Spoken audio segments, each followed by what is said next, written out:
जय जगन्नाथ सांग मैंने प्लस थ्री समस्त ओडिया ऑनर्स छात्र मानक आज क्लास को स्वागत।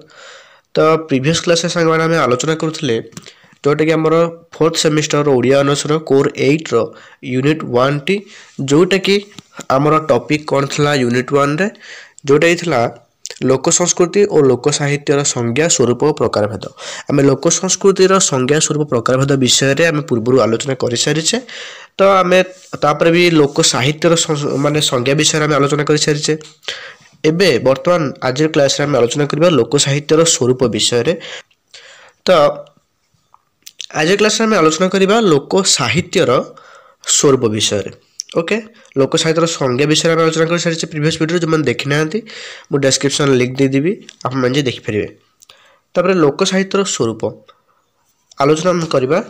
लोक साहित्य साधारण रूप में मुख्यतः तीन गोटी भाग विभक्त। लोक साहित्य कौन ना लोक साहित्य साधारण रूप में मुख्यतः तीन भाग विभक्त। गोटे हूँ कौन पद्यात्मक, तापर गद्यात्मक, तापर कौन ना नाट्यात्मक।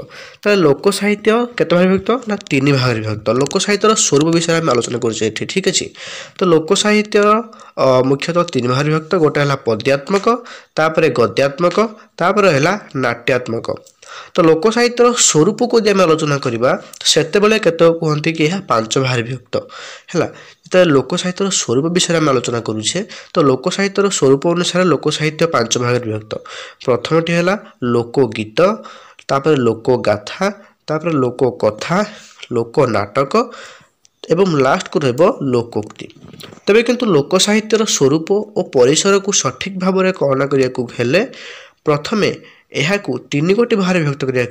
जदि आम लोक साहित्य स्वरूप को आम देखा तो या माने लोक साहित्य स्वरूप को बुझा पूर्व आमको मुख्यतः यार तीन गोटी विभाग को बुझा पड़ो जोटा कि पद्यात्मक, गद्यात्मक और नाट्यात्मक। ये तीनो जिनस को आमको बुझा पड़ो। तापर आम बुझा लोक जो लोक कथा कौन, लोक गीत कौन, ये सब विषय आम देखा। प्रथम आसला पद्यात्मक। पद्यात्मक आम रोचे लोकगीत, लोकगाथा और लोकोक्ति। देख जो रहा आमर लोक साहित्यर तीनोटी रूप कौन ना पद्यात्मक, गद्यात्मक आउ नाट्यात्मक। यार भितर ही तुम मानक रहिबो कौन ना लोक साहित्यर जो पांच गोटी विभाग बा वर्ग से तीनोटी रहिबो। एई तीनोटी सॉरी से जो पांचटी वर्ग रहिबो लोक साहित्यर, तो सेई पांचटी वर्ग कहा भितर रहिबो ना ये जो लोक साहित्य तीनोटी रूप रही पद्यात्मक, गद्यात्मक आउ नाट्यात्मक, यार भितर ही से पांचटी वर्ग रहिबो। तो प्रथम है आम पद्यात्मक जो थी कि आम आसो लोकगीत, लोकगाथा और लोकोक्ति। प्रथम देखा लोकगीत कौन बा फोक सॉन्ग कौन। लोक समूहर कविता एवं संगीत संपन्न रचना हूँ लोकगीत। देख लोक समूह माने लोक समूह कहले कौन लोक माने बहुत लोक माने कौन माने जो लोक मानकर कविता एवं संगीत संपन्न रचना को लोक मानकर कविता एवं से संगीत संपन्न माने संगीत पर जो सब रचना लोक सेगुड़ी को आम कौन कह लोकगीत बोली कहवा।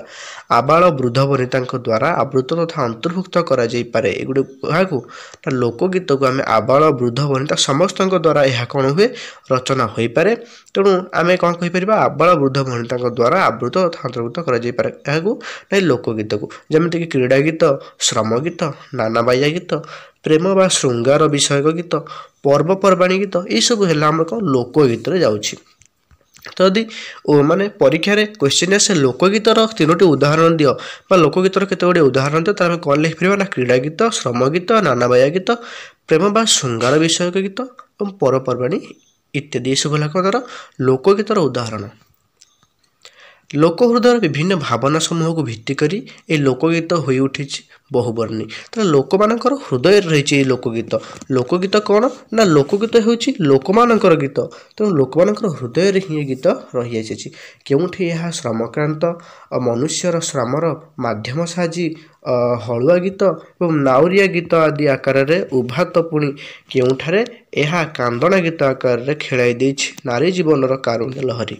तो लोकगीतर विभिन्न प्रकार रूप रही जेपरिक जदि माने कौन रही ना श्रमकांत मनुष्यर श्रम को माने लाघव करने जमीक हलुआ गीत रही है।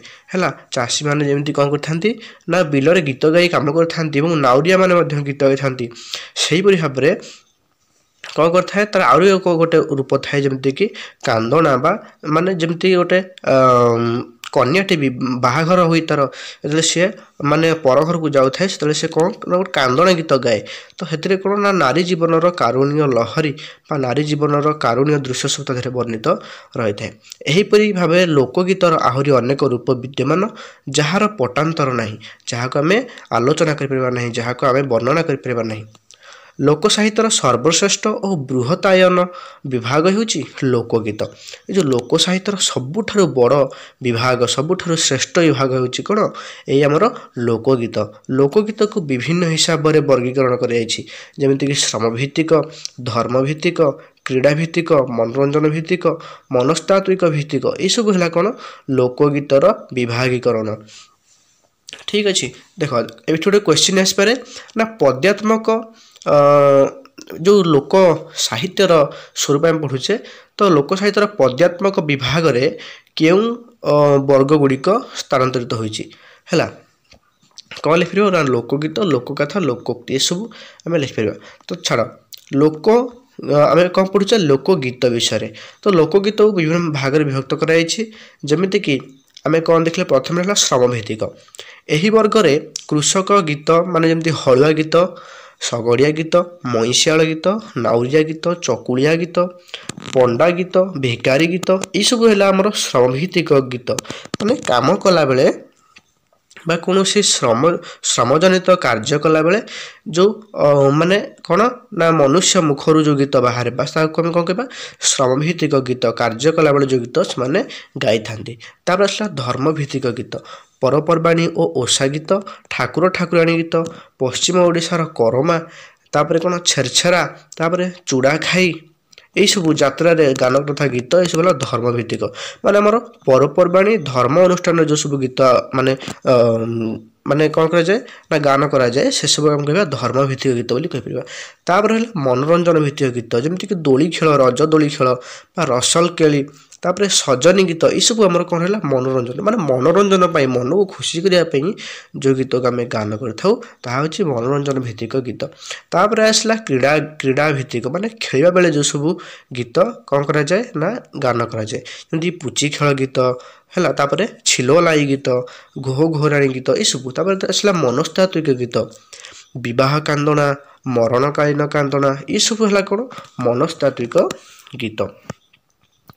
ପ୍ରଥମେ ଗଲା ଲୋକଗୀତ, ତାପରେ ଆସିଲା ଲୋକଗାଥା। ବୀର ପ୍ରେମ ଯୁଦ୍ଧ କରୁଣ ରସାତ୍ମକ ବିଷୟବସ୍ତୁକୁ ନେଇ ଲୋକଗାଥାର ସୃଷ୍ଟି। ତ ଲୋକଗାଥା କାହାକୁ ନେଇ ସୃଷ୍ଟି ନା ବୀର ପ୍ରେମ ଯୁଦ୍ଧ କରୁଣ ଓ ରସାତ୍ମକ ଭାବନା ଗୁଡ଼ିକୁ ନେଇ କ'ଣ ନା ଲୋକଗାଥା ସୃଷ୍ଟି। ଲୋକ କାହାଣୀ କିମ୍ବଦନ୍ତୀ ଗୁଡ଼ିକୁ ସଙ୍ଗୀତରେ ଗାନ କରାଗଲେ ତାହା ଲୋକଗାଥାର ରୂପ ନିଏ। ତ ଲୋକଗାଥା କାହାକୁ କହିବା? ଯଦି ଲୋକ କାହାଣୀ ଆଉ କିମ୍ବଦନ୍ତୀ ଗୁଡ଼ିକୁ ସଙ୍ଗୀତ ମାଧ୍ୟମରେ ମାନେ ବର୍ଣ୍ଣନା କରାଯାଏ, ଅନ୍ୟକୁ କୁହାଯାଏ, ତାହେଲେ ତାକୁ ଆମେ କହିବା ଲୋକଗାଥା। କୌଣସି ପୌରାଣିକ, ଐତିହାସିକ ବା ଯେକୌଣସି ଜାତିଭିତ୍ତିକ ବୀରମାନଙ୍କର ପ୍ରେମ ତଥା ଯୁଦ୍ଧାତ୍ମକ ବୀରତ୍ୱପୂର୍ଣ୍ଣ କଥାବସ୍ତୁକୁ ନେଇ ଲୋକଗାଥା ସୃଷ୍ଟି ହୋଇଥାଏ। କାହାକୁ ନା ପୌରାଣିକ ହେଉ କିମ୍ବା ଐତିହାସିକ ହେଉ କିମ୍ବା କୌଣସି ଜାତିଭିତ୍ତିକ ବୀରମାନଙ୍କର ପ୍ରେମ କଥା ହେଉ କିମ୍ବା ଯୁଦ୍ଧାତ୍ମକ ବୀରତ୍ୱ କଥା, ଯୁଦ୍ଧରେ ବୀରତ୍ୱ ଲାଭ କରିଥିବା କଥା ହେଉ, ତାହାକୁ ଯଦି ଆମେ କ'ଣ ସଙ୍ଗୀତ ମାଧ୍ୟମରେ ଗାନ କରିବା ତାହାକୁ କହିବା ଆମେ ଲୋକଗାଥା। ଗୋଟିଏ ଜାତିର ବୀରତ୍ୱ ତଥା ଗୋଟିଏ ଅଞ୍ଚଳର ଐତିହାସିକ ବୋଧଗୀତ ଆକାରରେ ଗାନ କରାଯାଇଥାଏ। ଲୋକଗାଥା ଦ୍ୱାରା ସାଧାରଣ ଲୋକଙ୍କ ମନୋରଞ୍ଜନ ହେବା ସହିତ ଉପଦେଶ ମଧ୍ୟ ମିଳିଥାଏ ହେଲା। ତାପରେ ଆସିଲା ଲୋକୋକ୍ତି। ଯେଉଁ କଥା ଜନସାଧାରଣଙ୍କ ମଧ୍ୟରେ ବହୁଳ ଭାବରେ ପ୍ରଚଳିତ ହୁଏ ତାହାକୁ ଲୋକୋକ୍ତି, ମାନେ ଲୋକମାନଙ୍କର ଉକ୍ତି, ଲୋକମାନଙ୍କ ମଧ୍ୟରେ ବହୁଳ ଭାବରେ ଯେଉଁ କଥାଟା ପ୍ରଚଳିତ ହେଉଛି ତାହାକୁ ଆମେ କହିବା କ'ଣ ନା ଲୋକୋକ୍ତି ବୋଲି କହିବା। ଏହାକୁ ହିନ୍ଦୀରେ କ'ଣ କୁହାଯାଏ ନା କାହାୱତ। କ'ଣ କୁହାଯାଏ? ଯେଉଁ ଲୋକୋକ୍ତିକୁ ହିନ୍ଦୀରେ କ'ଣ କୁହାଯାଏ? କାହାୱତ ବୋଲି କୁହାଯାଏ। ଠିକ୍ ଅଛି। ଅନ୍ୟାନ୍ୟ ଲୋକଗୀତି ପରି ଲୋକୋକ୍ତିର ମଧ୍ୟ ଲୋକଜୀବନ, ସଭ୍ୟତା, ସଂସ୍କୃତି, ସମାଜ ଧର୍ମ, ଜୀବନ ଜୀଇଁବାର ବହୁ ତଥ୍ୟ ମଧ୍ୟ ଏଇଥିରେ ରହିଅଛି ଲୋକୋକ୍ତିରେ। ଆମ ସମାଜରେ ପ୍ରଚଳିତ ଢଗଢମାଳି, ପ୍ରବାଦ, ଛଟା, ପ୍ରବଚନ, ବଖାଣି ଇତ୍ୟାଦି ଏସବୁ ଲୋକୋକ୍ତିର ଅନ୍ତର୍ଭୁକ୍ତ। ତା ଲୋକୋକ୍ତିର ଉଦାହରଣ କ'ଣ ସବୁ ରହିଲା? ଢଗଢମାଳି, ପ୍ରବାଦ, ଛଟା ପ୍ରବଚନ ଏସବୁ ରହିଲା ଆମର କ'ଣ ଲୋକୋକ୍ତିର ଉଦାହରଣ। ମଣିଷର ଜୀବନରେ ଅଭିଜ୍ଞତା ଅନୁଭୂତିରୁ ଢଗଢମାଳି ଓ ପ୍ରବାହ ପ୍ରବଚନର ସୃଷ୍ଟି ହୋଇଥାଏ। ବ୍ୟକ୍ତିବିଶେଷର ଦୋଷ ଦୁର୍ବଳତାକୁ ଛଟାର ସୃଷ୍ଟି ମାନେ ବ୍ୟକ୍ତିବିଶେଷର ଦୋଷ ଦୁର୍ବଳତାର ଛଟାରୁ ଏହି ଲୋକୋକ୍ତି ହିଁ ସୃଷ୍ଟି ହୋଇଥାଏ। ବଖାଣୀ ମାଧ୍ୟମରେ ଲୋକମୁଖରେ ପ୍ରଚଳିତ ହୁଏ। ଏହି ଲୋକୋକ୍ତି ସମ୍ପର୍କରେ ନିଜର ମତ ଉପସ୍ଥାପନ କରିବାକୁ ଯାଇ ଡକ୍ଟର କୁଞ୍ଜ ବିହାରୀ ଦାସ କହିଛନ୍ତି ଯେ ଲୋକଙ୍କର କଳ୍ପନା ଶକ୍ତି ନିର୍ମାଣ କଳାର ପରାକାଷ୍ଠା ଏଥିରୁ ମିଳେ। ଡକ୍ଟର କୁଞ୍ଜ ବିହାରୀ ଦାସ କହିଛନ୍ତି କି କ'ଣ ନା ଲୋକମାନଙ୍କର ଯେଉଁ କଳ୍ପନା ଶକ୍ତି ନିର୍ମାଣ କଳାର ପରାକାଷ୍ଠା ଏହି ଲୋକୋକ୍ତିରୁ ହିଁ କ'ଣ ହୋଇଥାଏ ନା ମିଳିଥାଏ। ପ୍ରଥମେ ଗଲା କ'ଣ ପଦ୍ୟାତ୍ମକ ଲୋକ ସାହିତ୍ୟ, ତାପରେ ଆସିଲା ଗଦ୍ୟାତ୍ମକ ଲୋକ ସାହିତ୍ୟ।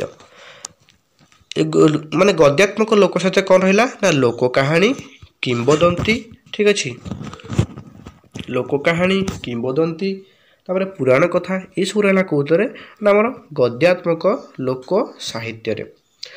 ଲୋକ କାହାଣୀ କ'ଣ ନା ଲୋକ କାହାଣୀ ସତ୍ୟ ନୁହେଁ, ଏହାକୁ କେହି ବିଶ୍ୱାସ କରନ୍ତି ନାହିଁ ହେଲା। ଲୋକ କାହାଣୀ ଗୋଟେ ମାନେ କ'ଣ କାହାଣୀକୁ କ'ଣ କିଏ ବିଶ୍ୱାସ କରେ? କାହାଣୀ କେବେ ସତ୍ୟ ନୁହେଁ, କାହାଣୀକୁ କେହି ବିଶ୍ୱାସ କରନ୍ତି ନାହିଁ, ଏହା କାଳ୍ପନିକ ଅଟେ ହେଲା। ଏହା କେବଳ ମନୋରଞ୍ଜନ ପାଇଁ ସୃଷ୍ଟି ହୋଇଥିଲେ ମଧ୍ୟ ଏଥିରୁ ନୀତି ଶିକ୍ଷା ମଧ୍ୟ ମିଳିଥାଏ। ଦେଖ ଲୋକ କାହାଣୀ ହେଲା କାଳ୍ପନିକ ମାନେ ମନରୁ ସୃଷ୍ଟି ହୋଇଥାଏ, ଏହା ସତ୍ୟ ନୁହେଁ କିନ୍ତୁ ଏଥିରୁ ଆମେ ନୀତି ଶିକ୍ଷା ପାଇଥାଉ। ଲୋକ କାହାଣୀକୁ ପୁଣି ଚାରି ଭାଗରେ ବିଭକ୍ତ କରାଗଲା। ଗୋଟେ କ'ଣ ନା ଲୌକିକ ଜଗତ, ତାପରେ ଅଲୌକିକ ଜଗତ, ତାପରେ ଜଡ଼ ଜଗତ, ତାପରେ ପ୍ରକୃତି ଜଗତ ହେଲା। ଲୋକ କାହାଣୀକୁ କେତେଟା ବିଭକ୍ତ କରାଯାଇଛି ଆଉ କ'ଣ କ'ଣ ପରୀକ୍ଷାରେ ଯଦି କ୍ୱେଶ୍ଚିନ୍ ଆସିବ କ'ଣ ଲେଖିବ ନା ଲୋକ କାହାଣୀକୁ ଚାରି ଭାଗରେ ବିଭକ୍ତ କରାଯାଇଛି। ଗୋଟେ ହେଲା ଲୌକିକ ଜଗତ, ତାପରେ ଅଲୌକିକ ଜଗତ, ତାପରେ ଜଡ଼ ଜଗତ, ତାପରେ ପ୍ରକୃତି ଜଗତ। ପୃଥିବୀର ପଶୁପକ୍ଷୀ ଜୀବ ସଜୀବ ନିର୍ଜୀବ ଜଡ଼ ସମସ୍ତେ ଏହାର ଚରିତ୍ର ହୋଇଥାନ୍ତି। କାହାର? ଏଇ ଲୋକ କାହାଣୀର। ସମସ୍ତେ ଲୋକ କାହାଣୀରେ ଆମେ କ'ଣ ପଶୁପକ୍ଷୀ ଥାନ୍ତି, ତାପରେ ସଜୀବ ବସ୍ତୁ ଥାନ୍ତି, ନିର୍ଜୀବ ବସ୍ତୁ ବି ଥାନ୍ତି। କାହାଣୀ ଦେଖିଥିବ ମୋବାଇଲରେ ଦେଖିଥିବ ୟୁଟ୍ୟୁବରେ ମାନେ କ'ଣ କାହାଣୀ ସବୁ ଦେଖିଥିବ ଯଦି ମାନେ ଜାଣିଥିବ କି ପଥର ଗଛ ସମସ୍ତେ କଥା କହୁଥିବେ, ଠିକ୍ ଅଛି। ତାହେଲେ ସଜୀବ ନିର୍ଜୀବ ସମସ୍ତେ ଥାନ୍ତି, ତାପରେ ଜଡ଼ ସମସ୍ତେ ଏହି ମାନେ କାହାଣୀରେ ଚରିତ୍ର ହୋଇଥାନ୍ତି। ତାପରେ ଆସିଲା ଆମର କିମ୍ବଦନ୍ତୀ। କିମ୍ବଦନ୍ତୀ କ'ଣ ନା ଏହା ସମ୍ପୃକ୍ତ ସତ୍ୟ ନୁହେଁ ମାନେ ସମ୍ପୂର୍ଣ୍ଣ ସତ୍ୟ ନୁହେଁ ହେଲା, କି ଅସତ୍ୟ ମଧ୍ୟ ନୁହେଁ। କିମ୍ବଦନ୍ତୀ ସମ୍ପୂର୍ଣ୍ଣ ସତ୍ୟ ନୁହେଁ କିମ୍ବା ଅସତ୍ୟ ବି ନୁହେଁ, ଏହା ଅର୍ଦ୍ଧ ସତ୍ୟ ଅଟେ।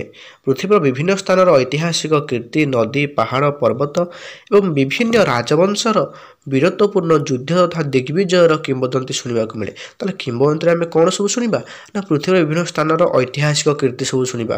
କାହାର ନା ନଦୀ, ପାହାଡ଼, ପର୍ବତ ଏବଂ ରାଜବଂଶମାନଙ୍କର ବୀରତ୍ୱର କଥା, ଯୁଦ୍ଧର ଦିଗ୍ବିଜୟର କଥା ଏହି ସମୟ କିମ୍ବଦନ୍ତୀରେ ଶୁଣିବାକୁ ପାଇବା। ଡକ୍ଟର କୁଞ୍ଜ ବିହାରୀ ଦାସ କ'ଣ କରିଛନ୍ତି? ପୁଣି କିମ୍ବଦନ୍ତୀକୁ ଚାରି ଭାଗରେ ବିଭକ୍ତ କରିଛନ୍ତି। ଗୋଟେ ହେଲା ପୌରାଣିକ କିମ୍ବଦନ୍ତୀ, ଦ୍ୱିତୀୟରେ ହେଲା ଐତିହାସିକ କିମ୍ବଦନ୍ତୀ, ତୃତୀୟରେ ଦେବଦେବୀମାନଙ୍କର ବିଷୟକ କିମ୍ବଦନ୍ତୀ, ଚତୁର୍ଥ ରହିଲା ବ୍ୟକ୍ତି ବିଷୟକ କିମ୍ବଦନ୍ତୀ। ଯଦି କ୍ୱେଶ୍ଚିନ୍ ମାନେ ପରୀକ୍ଷାରେ କ୍ୱେଶ୍ଚିନ୍ ଆସେ କିମ୍ବଦନ୍ତୀକୁ କେତେ ବିଭକ୍ତ କରାଯାଇଛି ଆଉ ସେଗୁଡ଼ା କ'ଣ ତାହେଲେ ତୁମେ କ'ଣ ଲେଖିପାରିବ ନା କିମ୍ବଦନ୍ତୀକୁ ମୁଖ୍ୟତଃ ଚାରି ଭାଗରେ ବିଭକ୍ତ କରାଯାଇଛି। କ'ଣ ନା ପୌରାଣିକ, ଐତିହାସିକ, ଦେବଦେବୀ ବିଷୟକ ଏବଂ ବ୍ୟକ୍ତି ବିଷୟକ। ତାପରେ ପୁରାଣ କଥା। ମିଥ୍ ହେଉଛି ମଣିଷର ଲୋକ ମାନସର ଏକ ଦୃଢ଼ ଧାରଣା। ଏହି ଦୃଢ଼ ଧାରଣା ଅତୀତରେ ଏହି ଘଟଣା ଘଟିଥିବ ବୋଲି ବିଶ୍ୱାସ କରାଯାଇଥାଏ।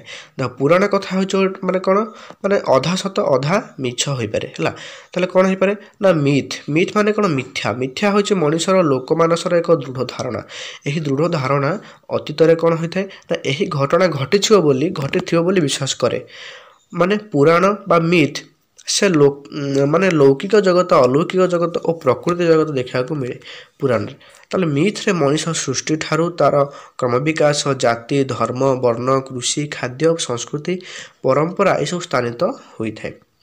तापर था नाट्यात्मक लोक साहित्य तीनोटी विभाग थिला पद्यात्मक गद्यात्मक और नाट्यात्मक पद्यात्मक गद्यात्मक आम देखिले तापर था नाट्यात्मक लोक साहित्य संगीत और नृत्य और अभिनयर समाहार हेउची नाट्य बा लोकनाट्य लोकनाट्य मुख्यतः नृत्य धर्मी अटे लोकनाट्य कौन नृत्य धर्मी माने नृत्य होइथाय बा नृत्य द्वारा यहाँ को पर्यवेक्षण करा जाए लोकनाट्य गाँ दांडरे मुक्त मंचरे मंचस्थ हुए यार भाषा शैली पद्यात्मक अटे माने यार भाषा पद्यात्मक अटे पद्य माने गीतरे गीतरे एथिरे कथबार्ता होइथांते सब चरित्र माने पुराणर चरित्र और घटना को नहीं सृष्टि होइथिबा लोकनाटकर आकर्षता जोगु यह निरक्षर लोकमुखरे मध्य शुणिबाकू मिले माने पुराणर चरित्र ये जो माने लोकनाट्य रे कौन होता है माने पुराणर चरित्र और घटना को सृष्टि माने वर्णना करा जाए तेणु माने जो निरक्षर लोक माने मध्य बुझी पारंती और सेमानक मन रही पारे ओडिया लोकनाट्य परिप्रेक्षी रे यह को मुख्यतः चारि भाग रही देख ये लोकनाट्य व नाट्यात्मक लोक साहित्य को माने पुणी चारि भाग रही गोटे है लीला लीला तापर यात्रा तापर कौन है अन्यान्य लोकनाट्य तापर सुआंग लीला रोचे रामलीला कृष्णलीला भरतलीला राधा प्रेम लीला और यात्रा रोचे गीतिनाट्य और अन्यान्य यात्रा सबू तापर अन्यान्य लोकनाट्य रोचे दंडनाच छौ नाच करमा डालखाई रसलकेली घोड़ा नाच ये सब रोचे अन्यान्य लोकनाट्य तापर सुआंग आ गोटे रोचे यह मौखिक परंपरा रे प्रचलित थाए यह लिखित साहित्य नुहे तुंडरू तुंड को गति करुथारु यह सदा सर्वदा माने परिवर्तित हो चलता देख यह कौन मौखिक परंपरा परिचित माने ये जो नाटक गुड़िक यार गीत गुड़िक कौन होता है ना कौन लेखा बा कौन स्थान में स्थायी भाव लेखा हो न थाए तेणु एगुड़िक मुखरे माने लोक मानकर मुखे मुखे प्रचलित हुए देख जदि माने एमती केते गुड़िया लोक यदि मैंने मुखे मुखे सब प्रचलित हे ताले कौन हम यार भाषा बदली पारे और एथिरे अनेक जिनिस माने आड हो पारे किंबा एथिरे अनेक जिनिस लोप हो पारे तेणु एगुड़िक कौन होता है जेहेतु मुखे मुखे तुंडरू तुंड को गति करता तेणु यह सर्वदा परिवर्तित मैंने सब यह चेंज हुए है तेणु यार मूल रूप माने खोजी पाइबा बहुत मुश्किल कथा ठीक अच्छे ताजे क्लास रे आम आलोचना कले लोक साहित्यर स्वरूप विषय परवर्ती क्लास रे आम देखा लोक साहित्यर प्रकार भेद विषय ओके तापर आमर माने यूनिट 1 लोक साहित्य सरीजिवो तापर आम ए विषय जो लोक साहित्य और लोक संस्कृति विषय आम केते गुड़िए देखा सर्ट क्वेश्चन देखा ठीक अच्छे सर्ट क्वेश्चन देखा आउ सेगुड़ा सब आलोचना करवा को माने को टाइप सब क्वेश्चन एग्जाम रे आसी पारे से सब देखा ओके तो जो मैंने भी एपर्यंत वीडियो देखुंत क्लास टी को संपूर्ण करिसेंते सेमाने को बहुत बहुत धन्यवाद समस्ते भल से क्लास करो आ माने टॉपिक को बुझ ए सब माने किछि भी माने कष्टिया पाठ नुहे सब माने बुझिला भलिया पाठ आ नोट भी बहुत इजी अच्छी तो माने मन रखी पड़ो ठीक अच्छे तो आज क्लास एति रोची जय जगन्नाथ।